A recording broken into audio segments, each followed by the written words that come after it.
Hey everyone, Rowan Dredge here with another leadership conversation. Joined by Paulos Wiratno today, and I'm really thrilled to be able to unpack in these interviews and conversations history and skills and lessons learned from people around leadership, communication and personal growth. And I'm especially excited to have Paulos with us today. He's been a friend of mine for over 13 years. He's based in Indonesia and doing some really significant things. So, hey Paulos, great to have you with us. Tell us a bit about your history and how you got involved in ministry and your current things that you're focusing on at the moment. Thank you for having me. I was born 46 years ago. Actually, I was born in a family which is not Christians, but by the grace of God, when I was in high school, I met Jesus. And I think after I graduated from high school, that's the beginning that I understand the calling of the Lord. And in fact, when I was in the Bible school, I began to sense that God will put me in the leadership role in my ministry. And that time, I was asked to lead like a vocal, we call it a singing groups, to do ministry visiting churches. So I began to understand that time kind of a leadership skill that God. So you've had a singing ministry. Oh yeah, I can say. I will not sing here. I'm gonna just mental note, if Paulos ever preaches in your church, get him to sing as well. So, yeah. Yeah, and then when I graduated from Bible school, that's the beginning. Really, I start doing a church planting and how my leadership skill growing through that first church planting. Now, I met you when you were a Bible college lecturer.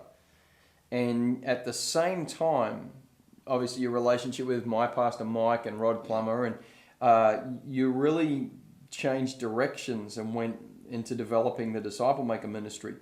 Tell us a bit about the birth of that ministry. What did God do in your heart, and how did you get it started? I think a sense of urgency at that time when I saw the church being persecuted, a lot of church being burned at the time, I felt the call to start training young people to go and take the villages for the gospel, because waiting for 4 years in the Bible school is too long. And I sensed Lord gave me a time to train young people, take the villages, and go start church planting. That's the beginning. And it was motivated by the 1 year course, wasn't it? Yes. Well, it's more 9 months now, Yes. I think. Yeah. Yes. So it wasn't about saying that theological education's unimportant. It's saying if we want to do ministry urgently in the villages, we need to get church planters out there quicker. Yes, Yeah. yes, you're right. Actually, I was asked by denominations to teach in the main Bible school. It's supposed to be the source of all the workers, but somehow bit disappointed because not everybody will go and do church planting. Instead, they will go back to their old church and just doing something inside the church. So that's one of the things that really motivated me, and that's the beginning. And just God opened the door. And one of the joys that I met your pastors, Mike Murphy and then Rod Plummer, they're the one who I think they saw the potential in my life. And I thank God for that, because literally speaking, without them, I may not like what I am now. Yeah. God has been used those two people to bring me in the leadership level for the next level, and since then they also connected me with other leaders that really All around the world. Oh yeah, it's like So stay on there for a minute. This is really important, because two people from another country who just met you, saw something in you, and they just encouraged you and built in you. And I know that there were some finances involved to support it.